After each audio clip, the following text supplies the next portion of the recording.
Бидејќи таков е денот, мислам не на денешниот, повеќе на утрешниот, мислам на Духов ден, па рете да проговориме повторно за Духот Свети.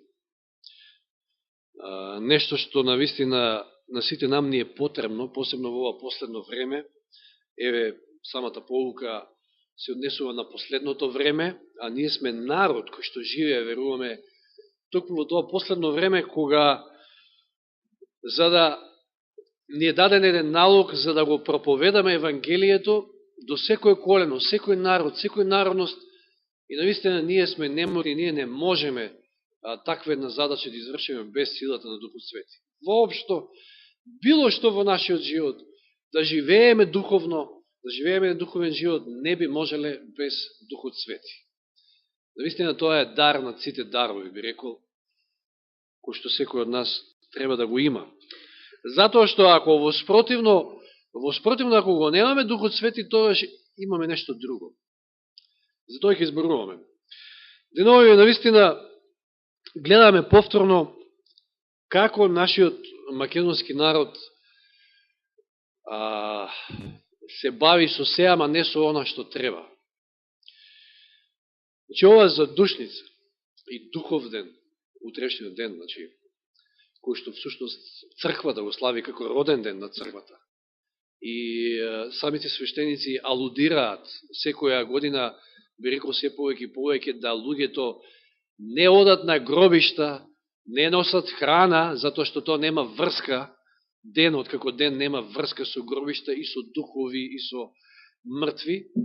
Сепак луѓето продолжуваат со својата традиција и еве како што јас и самиот кажав, дури денеска има и посебен режим на собраќај во Скопје само поради денот за душници и таа гужва која што ќе се створи од река на луѓе кои што одат и ги посетуваат гробиштата.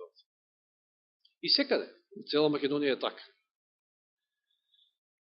За жал, се верува, иако тоа црквата не го верува, зборам за православната црква, напомнав, нели? Да, во ред, се верува дека на тој ден мртвите се причестуваат, па им носат и храна и така натаму. Пак ќе кажам, се почисти се тие апели да не се носи храна, да подобро таа храна се сподели со сиромашници, со оние кои што немаат, кои што им е потребна. Повели, Ленче, ајде, ќе ти дадам збор, сме на почетокот.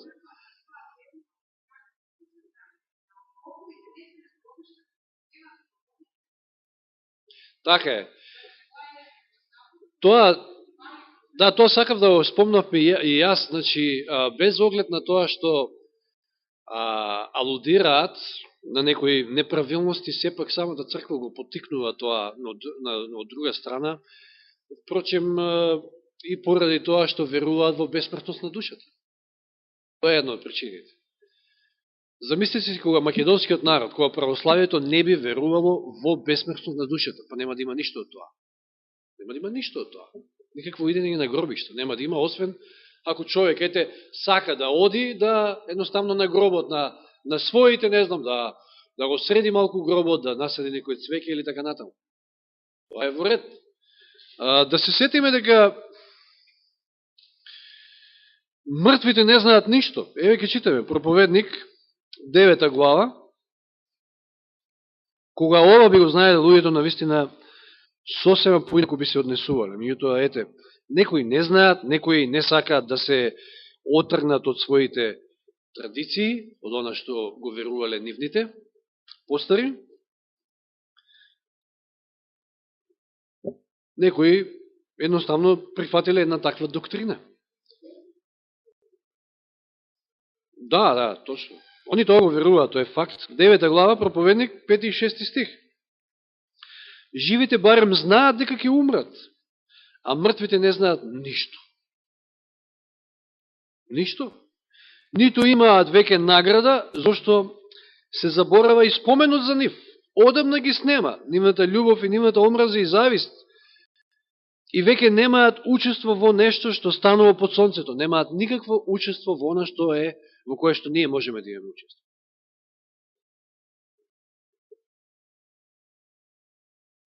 Затоа, оној што умрел, не можеш за него нити да се молиш понатаму, нити пак да бараш прошка од Господа, или или организираат така наречени панихиди, не знам што ти се, не. За жал, јас можам да констатирам, може би ќе ме демантираат некои од свештениците, меѓутоа православната вера некако повеќе има врска со мртвите отколку со живите. Што е едно големо искривоколчување на нештата. Ако се сетиме во Матеј 8 глава, не мора да отвориме тамо, меѓутоа, знаете, Исус има една средба во Гадаринската земја со двајца. Во некој од Евангелијата се спомнува еден, меѓутоа очигледно дека биле двајца, обземени со демони, демонизирани со нечисти духови. И страшна била нивната состојба. Сегавате кога Исус тамо ќе им се обрати, па му одговараат демоните и велат, моето име е Легион.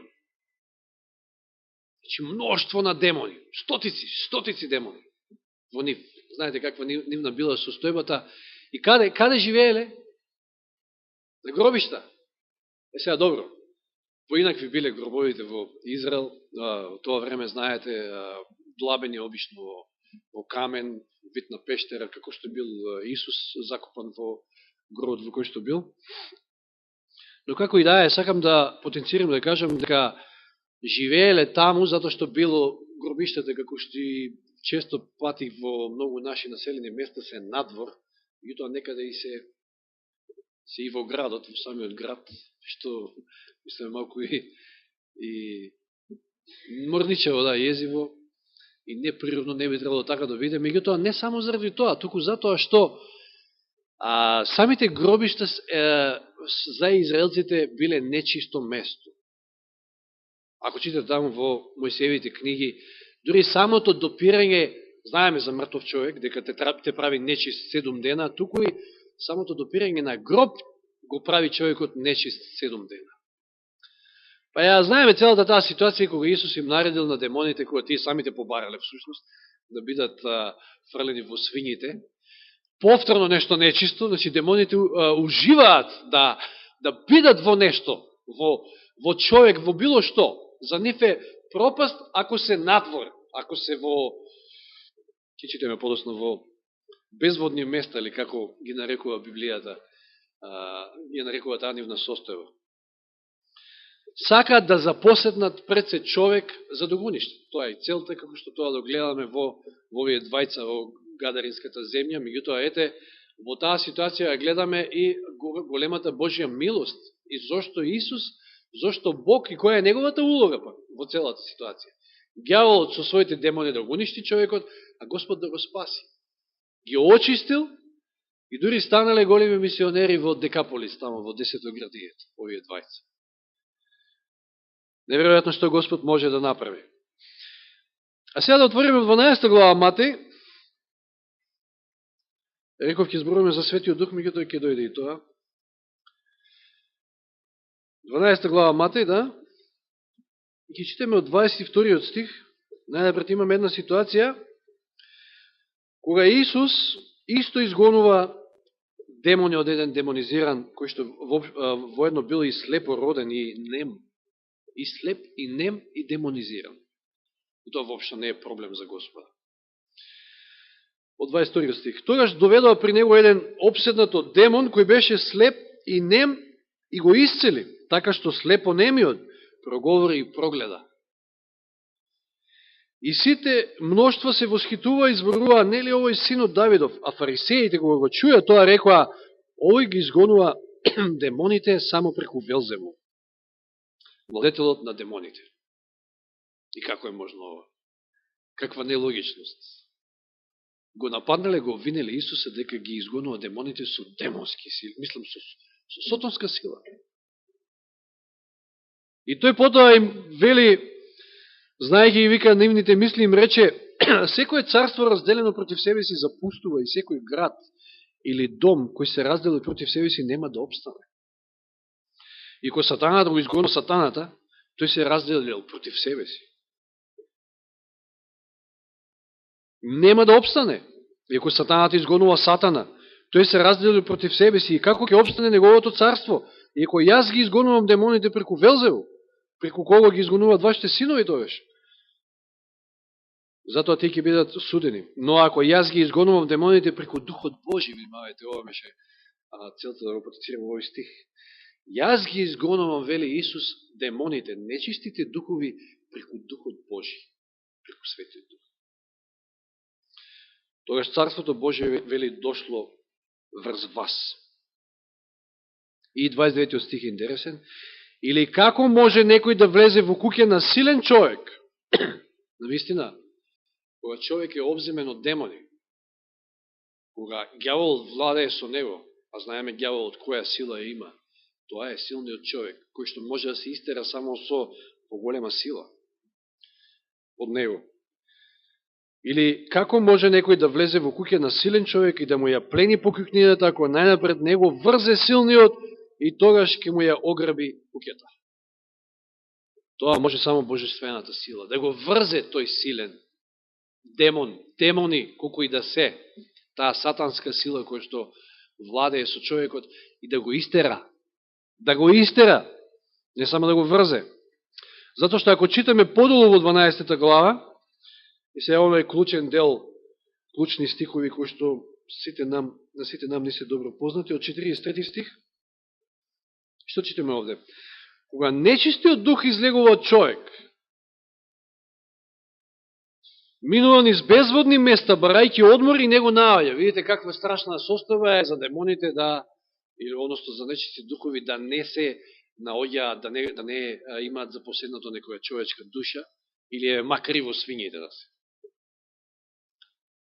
43 од 12 глава. Кога нечистиот дух излегува од човек, минува низ безводни места, барајќи одмор и него наоѓа. Тогаш вели ќе се вратам во својата куќа. Од каде излегов? И кога дојде, ја најде празна, изметена и уредена. И сега, убаво е што е чиста, изметена и уредена, меѓутоа проблема што е што е празна. Човекот, ние, не можеме да бидеме празни, не можеме да бидеме вакуум. Ние или ќе бидеме исполнети со Духот Свети, или нешто друго ќе не исполни. Трето нема. Неутралност не постои. Еле Вајд коментира на овој стих и вели вака. Овде Христос покажува дека во неговата служба не е можно да останеш неутрален. Душата не може да се задоволи со ништо помалку од целосна посветеност. Не е доволно само да се испразни садот на срцето, туку тој мора да биде исполнет со Христовата благодат, одnosno со Духот Свети. Значи, ние можеме да ги оставиме, пример, цигарите, ако сме биле пушачи, алкохолот, ако сме биле алкохоличари, да не пцуеме, да не вреѓеме, да едноставно да го изчистиме домот, таа куќа, како што вели овде, срцето. Меѓутоа тоа не може да остане празно. Таа празнина мора да се исполни со Дух Свети. Затоа што во спротивно, како што вели овде описот, овој истиот дух, нечист дух, доаѓа и гледа дека куќата е празна, уредена, средена, чиста. И што си вели? Тогаш оди и зема со себе 7 други духови, полоши од себе и влегуваат и живеат таму. Значи, сега ги има веќе 8. Бил еден, е напуштил куќата е очистена, домот е очистен, изметен, уреден, меѓутоа затоа што таа празнина останала, значи куќата е останала празна, духот доведува уште 7 со себе и влегуваат во домот кој што е чист и состојбата вели на овој човек станува полоша од првата. Така ќе биде на ова зло поколение, вели овде Исус. Ова е една многу силна порака. Ако кој ќе откриеме, ќе видиме кој е всушност овој човек, кои се овие луѓе кои што всушност се полоши, отколку при првата состојба, а тоа е состојбата кога, знаете, ја запознавате вистината, го запознавате Христа, доаѓате кај Него, Духот Свет, дозволувате да Духот Свети ве очисти, меѓутоа не можете да останете на неутрална позиција. Морате да бидете или во едниот или во другиот табор. Празна куќата не може да биде, нема шанси, нема теорија. Тој наш ум, тој дом, мора да биде дом на Духот Свети. И со тој храм на Духот Свети. Како што нели не вели еден друг стих. Воспротивно, тука ќе се настанат нечисти духови. Значи, духов ден. За нас треба да биде секој ден духов ден, ама во онаа вистинска смисла. Ако имаме Духот Свети, тоа за нас секој ден е духов ден. Живееме еден богоуден живот, живееме по духот, а не по телото. Го имаме Духот Свети. И да, навистина, секој онаа лажна наука, како што спомнав, сите овие традиции повеќе, кои што луѓето ги практикуваат, сето тоа непознавање на вистината, која што ослободува, ве држи заробени. Го држи овој народ заробен, во невистина, во лаги. Си имаат работа со нечисти духови. Самото идење на гробишта и сето тоа што се прави таму. Вие имате добир, вие имате работа со нечистите духови. Тоа не е Господ. Но, кога ја гледаме оваа состојба, значи кога човек дошол во вистината, ја примил вистината и бива очистен, не може тој дом да остане празен. И не дај Боже да се случи вакво нешто во нашиот живот, да тој дух, кој што бил истеран, дојде сега со 7 други, станат 8 и состојбата стане уште полоша. Ќе се запрепастите ако прочитате во библискиот коментар што вели Елен Вајт коментирајќи на овие стихови. Значи првиот коментар се однесува на тоа дека Христос овде преку овие стихови покажува дека во неговата служба не е можно да бидете неутрален. Не е можно. Душата не може да се задоволи со ништо вели помалку од целосна посветеност. Не е доволно само да се испразни садот на срцето, туку мора да се пополни со Божјата благодат, односно со Духот Свети. Знаете ли на кого се однесува ова состојба кога човек е обземен од 8 нечисти духови? Ако читате во библискиот коментар, значи од Елен Вајт библискиот коментар, може го имате некој дома, црвениот, вели празниот, очистен и уреден дом ја представува само праведната душа. Сега веќе е станува овде алармантно, значи не се овде сега во прашање само оние таму надвор кои што не знаат ништо, па си имаат работа на вистина со работа со ѓаволот и со тие нечисти духови туку.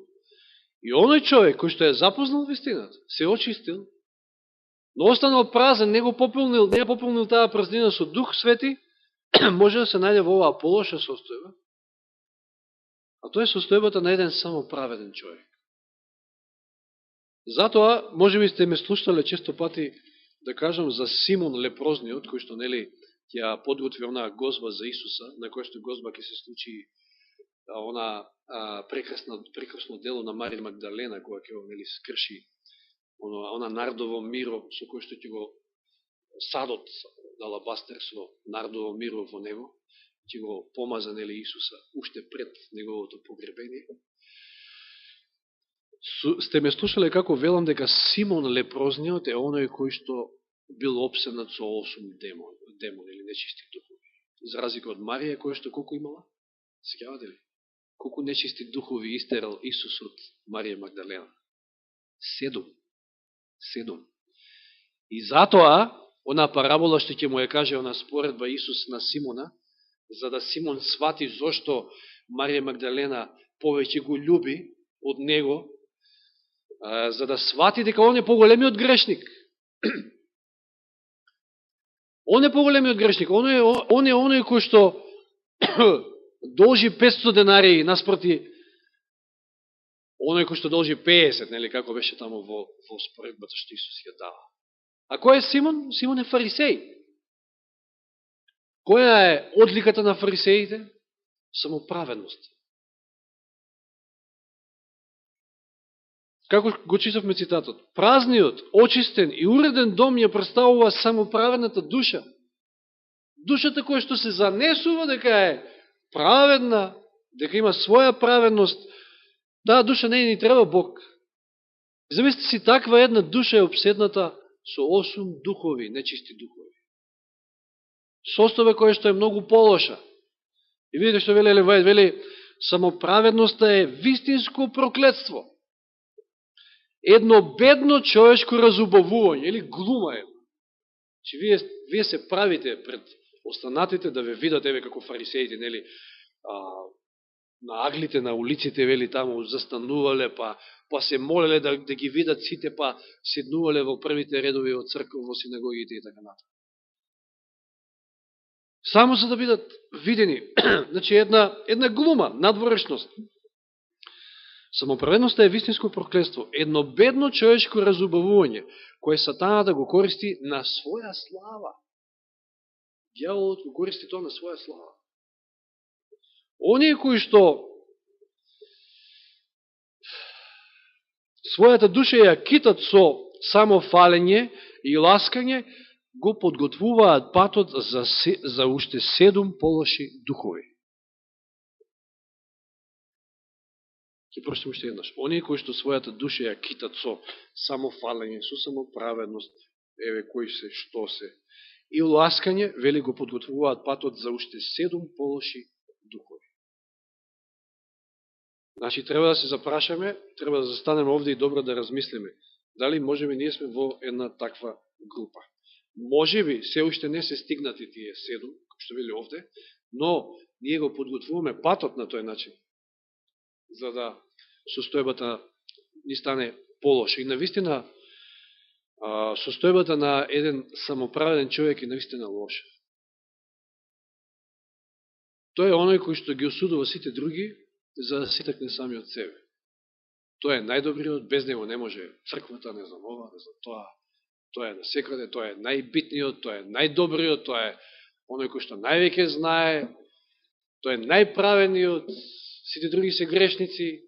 Тој е навистина една тешка состојба, тој е една бедна состојба.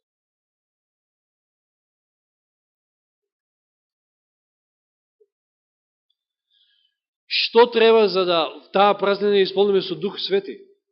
Па сосема спротивното од самоправедност. Самоправедниот човек се воздига, а кој го прима Духот Свети? Што вели писмото таму? Дела 5.32, ајде, да скокнеме таму на почеток, па ќе проговориме малку и за тој дел, кој што верувам дека сите го посакуваме, да бидеме исполнети со Дух Свети. Дела апостолски 5.32.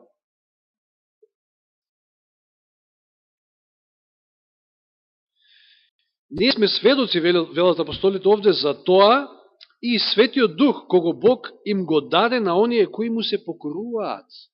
Оние кои што се покорни, оние кои што се понизни, оние кои што не мислат повеќе за себе од колку што треба да мислат, кои што не се самоправедни, напротив, туку се оправдани со вера. Што значеше оправдувањето со вера? Што вели Елен Вајд? Фрлање на човечката гордост во прав. Тоа е сосема спротивно од самоправедност. Самоправедниот човек е горделив. Значи, кој го прима Духот Свети? Оние кои што се покорни. Оние кои што ја очистиле, дозволиле да Духот Свети ја очисти нивната душа, нивниот дом, и се покорни, дозволуваат да Духот Свети ги води, го примаат Духот Свети, се исполнуваат со Дух Свети. Тоа полнење со Дух Свети треба да биде секојдневно, нели? Ако читаме таму во Јован, Евангелие по Јован, во 2 глава, кај што почнува со својата служба, Исус, нели, започнал со едно големо чудо во Кана, кога биле повикани тој и неговите ученици, па и мајка му била таму на свадбата. Но после тоа чудо со виното, Исус го чисти храмот во Ерусалим. Ако читате Елен Вајд во Коптус на вековите, што вели? Што сакал, каква лекција сакал да им даде Исус на евреите со тоа? Да сите присутни таму. Дека тие треба да ја чистат својата душа. Тоа е целта на Евангелието, на вистината. Да ја прочисти вашата душа, вашиот дом да биде очистен, да биде испразнет од сето она што е зло, за да биде подосна пополнет со Дух Свети. Поинаку не бива. И во Јован 3 глава, потоа, значи во континуитет на ова што ја кажувам, че мислат од 2 глава, па сега 3 глава, ја имаме средбата на Никодим со Исус. И Исус му вели на Никодим недвосмислено, му вели, ти мора да бидеш роден од дух и од вода, ако сакаш да го видиш Божјето царство. И интересна е споредбата што ја дава, значи од 5 до 8 стих читам, во 3 глава Јован. Исус му одговаря и му вели, вистина, вистина ти велам, ако некој не се роди од вода и дух, тој не може да влезе во Божјето царство. Родениот од тело, тело е, родениот од дух, дух е. Не чуди се што ти реков, треба да се родиш од озгора. И сега, интересно, ветер спомнува овде. Јован спомнува ветер. Ветрот дува, дава споредба. Духот го споредува со ветер. Ветрот дува каде што сака и го слушаш неговиот шум, а не знаеш од каде доаѓа и каде оди. Така и со секој кој што е роден од дух. И ако видиме во грчкиот оригинал, и за зборот ветер се користи пнеума, грчкиот збор пнеума, но и за зборот дух се користи истиот збор пнеума. Много интересно. Духот спореден со ветер. Сега, не за джабе реков, празнење, чистење, празнење, за да се исполниш со Дух Свети. Инаку, воспротивно, она нечистотија која што сте ја испразнили од себе, оние зли духови, може да се вратат назад и состојбата да ви стане полоша. Кога зборуваме за ветер, како се создава ветрот? Знаете, во предпотопниот свет не постоел ветер. По што знам, сега ќе речем. Притисокот бил насекаде ист, немало дожд. За да има дожд, знаете што треба да има во атмосферата?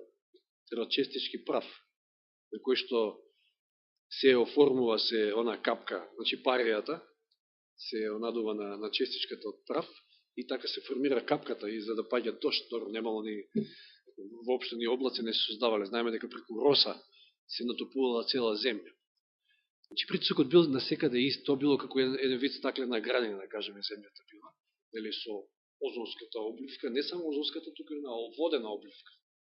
Земјата била, нели, обвиткана и со вода, сводот над водата и под водата, како беше при создавањето. Па тој свод се историл при потопот и оние водени извори бликнале, па така дошло до потоп. Значи, тогаш немало ветер. Што треба за да има ветер? Разлика во притисоците на воздухот. И секојаш ветрот дува од места со повисок притисок кон места со понизок воздушен притисок, за да се изравни. Видите, Господ има нашите тела, кога е опрашање притисокот на крвта, крвниот притисок, потоа нивото на шекер, Господ постојано настојува да дојде до баланс, до израмнување. Така е и во природата, видите. Значи, за да дојде до израмнување на состојбата, се случува ветер, значи воздушно струење од местата со повисок кон местата кон понизок воздушен притисок. И секој е така. Ако духот е ветер, а тоа го гледаме во дела апостолски, ајде да отвориме на денот Педесетница, духов ден. Во 2 глава. Како ни ја опишува овде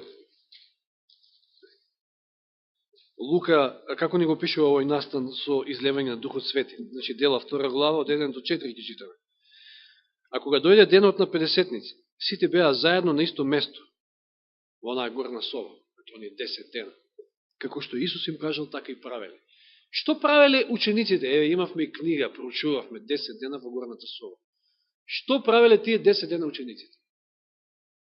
Дали сега се кошкале кој да биде прв, кој е поглавен, кој ќе биде министер, не знам, во новото уредување и царство, што Господ ќе воспостави, или?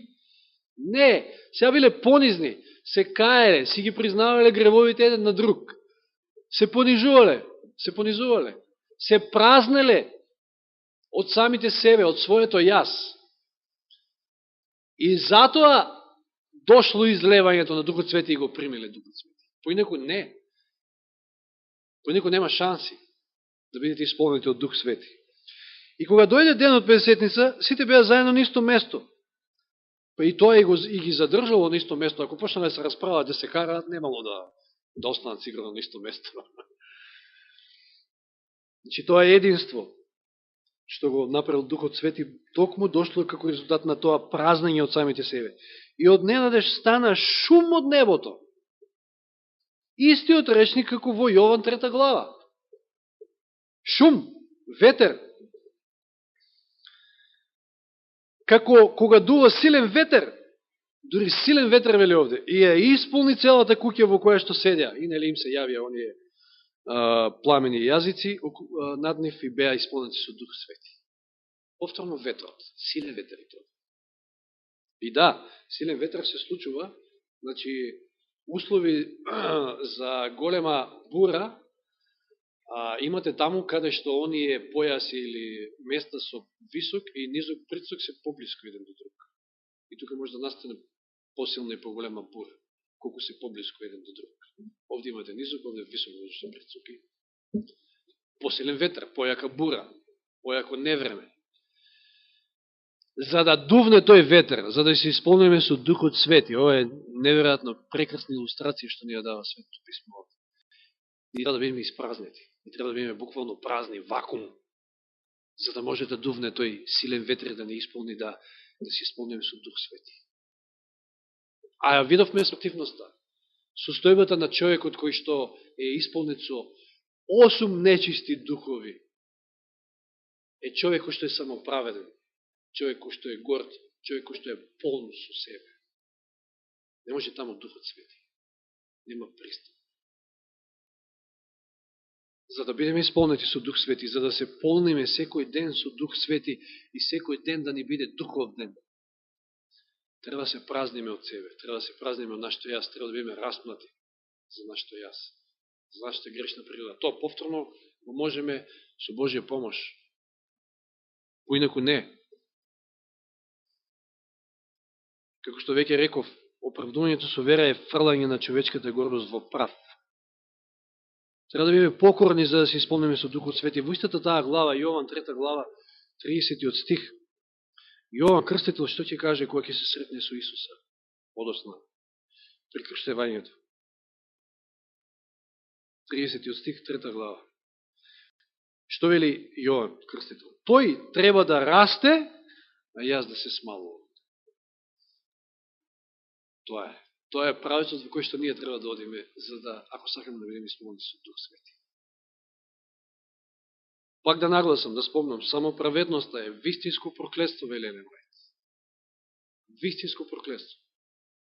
Тоа е исто како да сте исполнети со 8 нечисти духови, како што видовме случајот. Празниот, очистен, уреден дом ја представува само праведната душа. Таа душа го подготвува со тој начин, со тој стил на живење, со фалење, со горделивост, го подготвува вели патот за уште 7 други духови. Уште полоши. А од друга страна, човекот кој што е спремен да го прими Духот Свети, кој што може да го прими Духот Свети, е покорен, понизен, испразнет од себе. Нека Господ ни помогне да бидеме такви, за да можеме да му дозволиме на Духот Свети да се настани, да се всели во нашиот храм, во нашиот ум и да стане храм на Духот Свети, или храм Божи. Тоа е негова цел, верувам и ние, и наша желба, и наша цел е тоа. Нека Господ ни помогне во тоа и нека на нам, на секој од нас овде ни биде секој ден Духов ден. Вистинското значење на Духов ден е тоа, излевање на Духот Свети, примање на Духот Свети и живење по Духот, а не по телото. Нека му е слава на Господа. Амин.